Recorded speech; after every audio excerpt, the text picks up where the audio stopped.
क्या मुसलमान वोटर्स अब एआईएमआईएम की तरफ शिफ्ट हो जाएंगे या महागठबंधन सुधरेगा? एमआईएम के अध्यक्ष असदुद्दीन ओवैसी साहब ने बिहार के इलेक्शन में अच्छा प्रदर्शन किया कि सिर्फ मुसलमानों की ही जिम्मेदारी नहीं है बीजेपी को रोकना। आज का वीडियो है बिहार विधानसभा चुनाव 2025 का। जी हाँ, 14 नवंबर को आए नतीजों ने पूरे देश को हिला दिया। एनडीए ने 200 से ज्यादा सीटों पर जीत हासिल कर लैंडस्लाइड विक्ट्री ली। नीतीश कुमार फिर सीएम बनने को तैयार, लेकिन विपक्ष की महागठबंधन को करारा झटका लगा। आरजेडी महज 25 सीटों पर सिमट गई, कांग्रेस को 6 सीटें मिली और सबसे बड़ा सरप्राइज, असदुद्दीन ओवैसी की एआईएमआईएम ने सीमांचल में 5 सीटें जीतकर कांग्रेस को पीछे छोड़ दिया। लेकिन इस जीत पर ऑल इंडिया मुस्लिम जमात के राष्ट्रीय अध्यक्ष मौलाना मुफ्ती शहाबुद्दीन रिजवी बरेलवी ने जो कहा वो आपके होश उड़ा देगा। बीजेपी को रोकना सिर्फ मुसलमानों का काम नहीं है। ये बयान क्यों इतना वायरल हो रहा है? क्या ये मुसलमानों के वोटिंग पैटर्न पर सवाल खड़ा करता है या विपक्ष की नाकामी पर तंज? चलिए डिटेल में ब्रेक डाउन करते हैं। नमस्कार, मैं स्वाति पांडे और आप देख रहे हैं आपकी खबर राजनीति। बिहार विधानसभा चुनाव 2025 6 और 11 नवंबर को 2 फेज में हुए थे। 243 सीटों पर वोटिंग हुई और 14 नवंबर को काउंटिंग ने सबको चौंका दिया। एनडीए यानी बीजेपी, जेडीयू, एलजेपी, आरबी और बाकी पार्टनर्स ने कुल 204 सीटें जीत ली। बीजेपी को 120 से ज्यादा, जेडीयू को 80 प्लस, एलजेपी को 19 मिली। विपक्ष की महागठबंधन आरजेडी कांग्रेस लेफ्ट को सिर्फ 33 सीटें, आरजेडी 25, कांग्रेस 6, सीपीआई एमएल 2 और एआईएमआईएम वो 29 सीटों पर लड़ी और 5 जीत ली, वो भी बिना किसी अलायंस के। ये सीटें हैं अमौर बैसी, कोछाधामन, जोकीहाट और बहादुरगंज।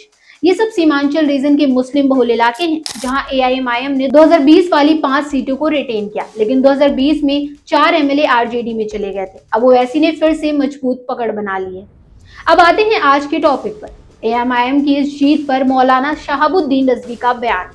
बरेली से बोलते हुए ऑल इंडिया मुस्लिम जमात के राष्ट्रीय अध्यक्ष ने कहा, एआईएमआईएम चीफ असदुद्दीन ओवैसी ने बिहार चुनाव में बहुत अच्छा प्रदर्शन किया है, लेकिन बीजेपी को रोकना केवल मुसलमानों का काम नहीं है।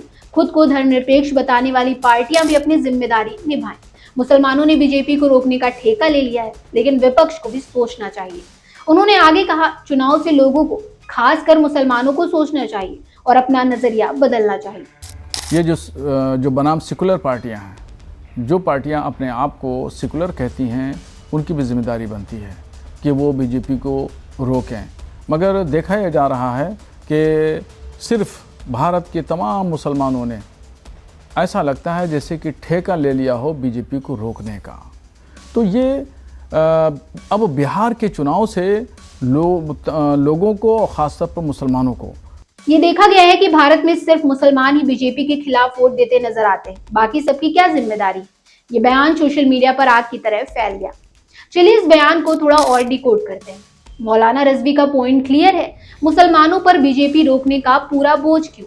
2025 चुनाव में बिहार के 17% मुस्लिम वोटर्स ने एआईएमआईएम को सपोर्ट किया, लेकिन महागठबंधन को भी एमवाई मुस्लिम यादव फॉर्मूला से फायदा होना चाहिए था, लेकिन एआईएमआईएम की वजह से वोट स्प्लिट हो गया। रिजवी साहब कह रहे हैं कि धर्मनिरपेक्ष पार्टियां जैसे कांग्रेस, आरजेडी मुस्लिम वोट तो ले लेती हैं, लेकिन असल में बीजेपी रोकने के लिए कुछ नहीं करती। याद है 2020 में भी एआईएमआईएम ने 5 सीटें जीती, लेकिन 2022 में 4 एमएलए आरजेडी में चले गए।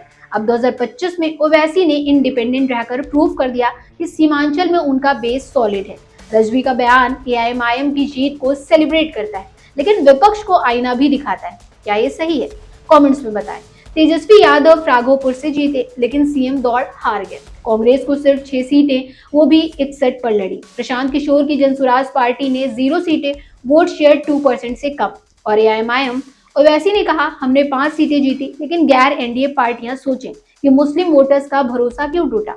ओवैसी ने नीतीश को बधाई भी दी, लेकिन कहा कि बीजेपी रोकने की जिम्मेदारी सबकी है।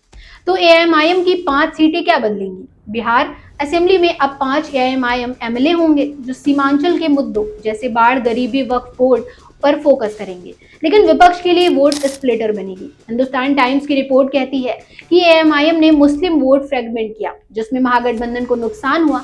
रिजवी साहब का बयान इसी को हाईलाइट करता है। मुस्लिमों का नजरिया बदलना चाहिए, लेकिन विपक्ष को भी एक्शन लेना चाहिए।